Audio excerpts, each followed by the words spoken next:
चुनौती ये है कि अगर आज ट्रेनों के इंजन बदले जाते हैं तो बोगियां पुरानी रह जाती हैं।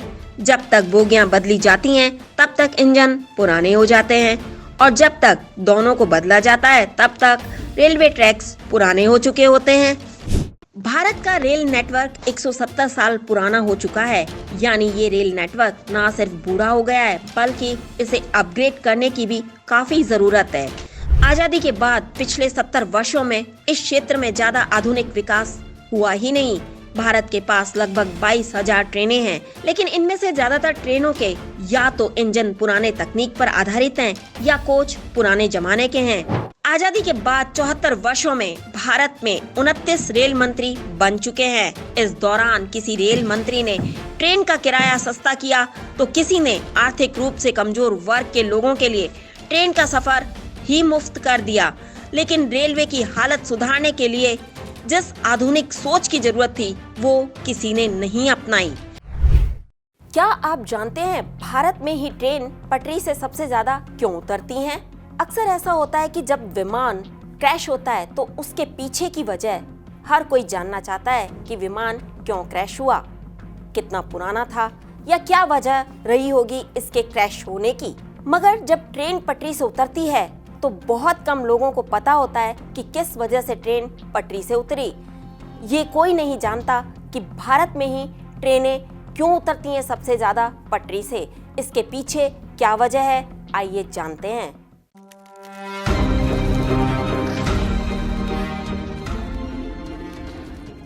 जब भी कोई हवाई जहाज या हेलीकॉप्टर क्रैश होता है तो हम देखते हैं कि वो विमान कितना पुराना था, उसमें कोई तकनीकी खराबी तो नहीं थी और वो उड़ने लायक था भी या नहीं।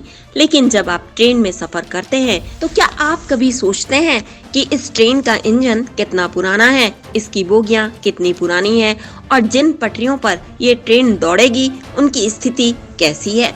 हर रेल दुर्घटना के बाद हमें बस यही सुनने को मिलता है कि ट्रेन के कोच पटरी से उतर गए। जलपाईगुड़ी में हुई ताजा रेल दुर्घटना में भी यही सुनने को मिला। आइए आपको इस रेल दुर्घटना के बारे में बताते हैं, जिसमें ट्रेन का इंजन, ट्रेन की बोगी और रेल की पटरी तीनों ही महत्वपूर्ण रोल अदा करते हैं। साथ ही ये भी जानते हैं कि क्या हमारे देश में ज्यादातर रेल दुर्घटनाएं इसलिए हो रही हैं क्योंकि हमारी रेलगाड़ियां अंग्रेजों के जमाने की टेक्नोलॉजी पर चल रही हैं। लेकिन सबसे पहले आपको इस पूरी दुर्घटना के बारे में बताते हैं। यह भीषण दुर्घटना पश्चिमी बंगाल के जलपाईगुड़ी में 13 जनवरी को शाम करीब 5 बजे हुई, जब ये ट्रेन राजस्थान के बीकानेर से गुवाहाटी जा रही थी। इस दौरान इस ट्रेन में कुल 120 यात्री मौजूद थे। शुरुआती जांच में पता चला कि ट्रेन के इंजन में तकनीकी गड़बड़ी होने के बाद पायलट ने इमरजेंसी ब्रेक लगाकर ट्रेन को रोकने की कोशिश की, लेकिन तभी यात्रियों से भरी कुल 10 बोगियां पटरी से नीचे उतर गईं और इस हादसे में 9 लोगों की मौत हो गई, जबकि 35 लोग गंभीर रूप से घायल हो गए। भारत में इतने ज्यादा ट्रेन एक्सीडेंट क्यों होते हैं? भारत की गिनती दुनिया के उन देशों में सबसे ऊपर होती है जहां हर साल इस तरह से कई ट्रेनें पटरियों से उतर जाती हैं और सैकड़ों लोग अपनी जान गंवा देते हैं। उदाहरण के लिए वर्ष 2014 से 2018 के बीच इस तरह की कुल 313 दुर्घटनाएं हुई, यानी औसतन हर साल 63 यात्री ट्रेन पटरियों से उतर गई। इन ट्रेनों में सफर करने वाले लोगों को अपनी जान गंवानी पड़ी। आज के समय में भी अंग्रेजों के जमाने की ट्रेन चल रही है। इसके पीछे एक पॉइंट तो ये है कि 21वीं सदी का भारत आज भी 19वीं और 20वीं सदी में अंग्रेजों द्वारा बिछाई गई पटरियों पर ही ट्रेनें चला रहा है। आप ऐसे समझिए कि भारतीय रेलवे अपने हाथों की लकीरें आजादी के बाद से अब तक ज्यादा नहीं बदल पाया है। ये लकीरें अब भी लगभग वैसी ही दिखाई देती हैं जैसी अंग्रेजों के समय में थी। कुछ बदलाव जरूर हुआ है और समय समय पर पटरियों की मरम्मत की जाती है, लेकिन इनका पूरी तरह से कायाकल्प नहीं किया जा रहा है। इसके अलावा दूसरा पॉइंट ये भी कह सकते हैं कि पटरियों की तरह ट्रेनों में लगने वाले कोचेज या जिन्हें आप बोगी कहते हैं वो भी पुराने हो चुके हैं। इस दुर्घटना में जो 10 कोच पटरी से उतरे वो पुराने जमाने के थे, जिन्हें ICF कोच कहते हैं। ICF का मतलब होता है इंटीग्रल कोच फैक्ट्री। ये भारत सरकार की कोच फैक्ट्री है जिसने इन बोगियों का निर्माण किया है। लेकिन जो बात समझने की है वो ये कि जिस तकनीक पर ये कोच बनाए गए हैं वो तकनीक 71 साल पुरानी हो चुकी है। यानी अब आप कह सकते हैं कि ये कोच बूढ़े हो चुके हैं और शायद इसीलिए ये दुर्घटना हुई। तभी ये बोगियां इमरजेंसी ब्रेक का दबाव सहन नहीं कर पाई और हादसा हो गया। इस दुर्घटना के बाद केंद्रीय मंत्री अश्विनी वैष्णव ने खुद ये बात दोहराई कि केंद्र सरकार जल्द से जल्द इन पुराने जमाने की बोगियों को रिटायर कर देंगी और इनकी जगह ट्रेनों में आधुनिक कोच लगाए जाएंगे जो इस तरह की दुर्घटनाओं में काफी सुरक्षित साबित होंगे। कितना स्ट्रॉन्ग है भारत का रेल नेटवर्क। भारत का रेल नेटवर्क अमेरिका, चीन और रशिया के बाद दुनिया का चौथा सबसे बड़ा रेल नेटवर्क है जिसकी कुल लंबाई 67,956 किलोमीटर है। भारत में पहली ट्रेन अंग्रेजों द्वारा वर्ष 1853 में महाराष्ट्र के ठाणे में चलाई गई थी। इस समय भारतीय रेलवे में 15 लाख से ज्यादा कर्मचारी काम किया करते थे और इस लिहाज से ये दुनिया की 7वीं सबसे ज्यादा रोजगार देने वाली कंपनी है। भारतीय रेल रोजगार की इतनी बड़ी फैक्ट्री। भारत के पास लगभग 12,000 ट्रेनें हैं जिनमें लगभग 13,000 यात्री ट्रेनें हैं जबकि 8,000 से ज्यादा मालगाड़ियां हैं। भारतीय रेलवे 7,500 से ज्यादा रेलवे स्टेशनों का संचालन करता है और हमारे देश में ट्रेनें करोड़ों लोगों की लाइफलाइन है। भारत में प्रतिदिन लगभग 2.5 करोड़ लोग ट्रेनों में सफर करते हैं। ये न्यूजीलैंड की कुल आबादी से 5 गुना ज्यादा है जबकि ऑस्ट्रेलिया की पूरी आबादी के बराबर है। लेकिन इसके बावजूद भारत में अधिकतर ट्रेनें ना तो निर्धारित समय पर चलती हैं और ना ही निर्धारित समय पर अपनी मंजिल तक पहुंचती हैं। और शायद इसका आपने निजी तौर पर अनुभव भी किया होगा। अब जरा सोचिए, अगर ये 13,000 ट्रेनें लेट होंगी तो इनमें सफर करने वाले 2.5 करोड़ लोग भी लेट होंगे और अगर ये करोड़ों लोग लेट होंगे तो देश फुल स्पीड में विकास के ट्रैक पर कैसे दौड़ पाएगा। कब रिलीज होगी भारतीय रेल की असली पिक्चर। वैसे तो भारत में ट्रेनों का लेट चलना कोई नई बात नहीं माना जाता है। माना ये जाता है कि अंग्रेजों के समय से ही भारत में ज्यादातर यात्री ट्रेनें कभी भी समय से नहीं चली। हालांकि पिछले समय में इसमें कुछ सुधार जरूर हुआ है लेकिन लड़ाई अब भी बहुत लंबी है।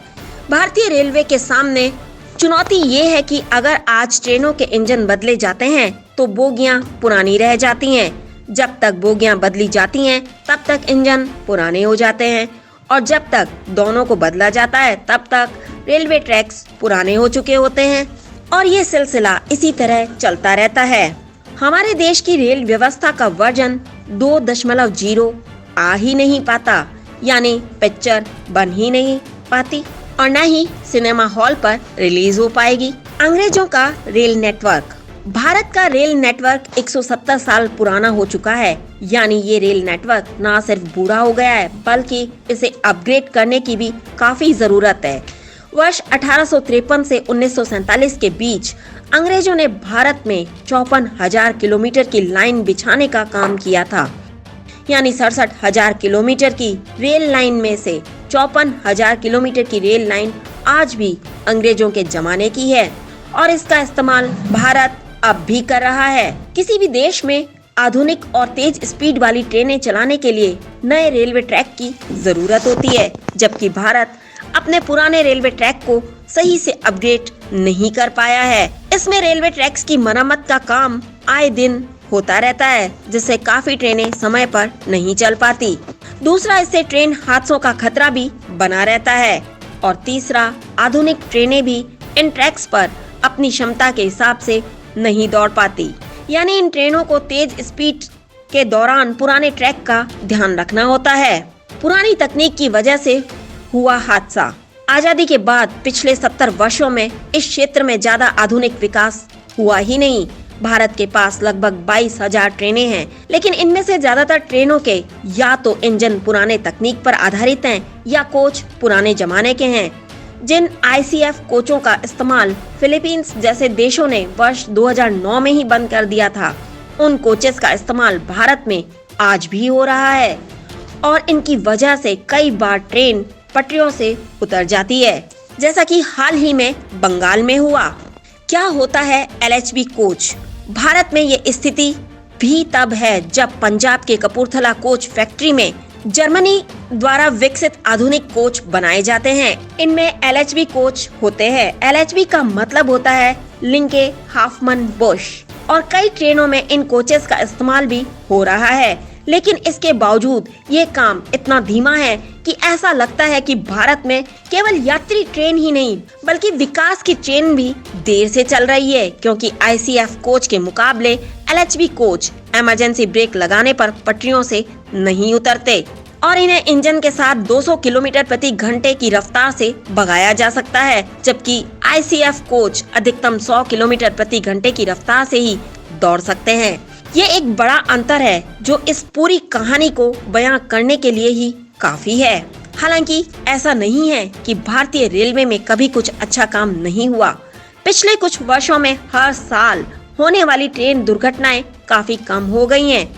वर्ष 2014 में 118 ट्रेन दुर्घटनाएं हुई थीं, तो 2021 में इनकी संख्या केवल 22 ही रह गई। इसके अलावा ट्रेन हादसों में होने वाली मौतें भी पिछले 10 वर्षों में काफी कम हुई हैं, लेकिन इसके बावजूद भारत में रेल का विकास से कोई मेल नहीं हो पाया है। अंग्रेजों की एकमात्र सौगात रेलवे। भारत में इतना बड़ा रेल नेटवर्क इसलिए बन पाया क्योंकि अंग्रेजों ने इस क्षेत्र में काफी काम किया। अंग्रेज भारत में व्यापार करने के लिए एक बड़ा रेल नेटवर्क चाहते थे ताकि वो भारत के सभी संसाधनों का भरपूर फायदा उठा सके और उन्होंने ऐसा किया भी। लेकिन आजादी के बाद जब ये रेल नेटवर्क हमारे देश के नेताओं को मिला तो उन्होंने इसका फोकस व्यापार से परिवहन पर शिफ्ट कर दिया। जरा सोचिए, आजादी के बाद भारत को अंग्रेजों ने दिया ही क्या था? वो सब तो हमसे लूट कर ले गए थे। वो चाहते तो भारत में बिछाई अपनी रेल लाइनें भी उखाड़ कर ले जा सकते थे, लेकिन ऐसा करना उनके लिए संभव नहीं था और भारत के लिए ये एक और अवसर जैसी बात थी। लेकिन हमारे देश के नेताओं ने इस अवसर को तलाशा ही नहीं और भारत में आजादी के बाद ट्रेनों को एक पॉलिटिकल टूल बना दिया गया और इस पर राजनीति होने लगी। आजादी के बाद 74 वर्षों में भारत में 29 रेल मंत्री बन चुके हैं। इस दौरान किसी रेल मंत्री ने ट्रेन का किराया सस्ता किया तो किसी ने आर्थिक रूप से कमजोर वर्ग के लोगों के लिए ट्रेन का सफर ही मुफ्त कर दिया। लेकिन रेलवे की हालत सुधारने के लिए जिस आधुनिक सोच की जरूरत थी वो किसी ने नहीं अपनाई। जानकारी आपको कैसी लगी कमेंट बॉक्स में जरूर लिखें। साथ ही D5 चैनल हिंदी को सब्सक्राइब करना ना भूलें। ये सारी जानकारी हमें दी थी विभोर ने। कैमरामैन आशीष के साथ मैं वंदना, D5 चैनल हिंदी।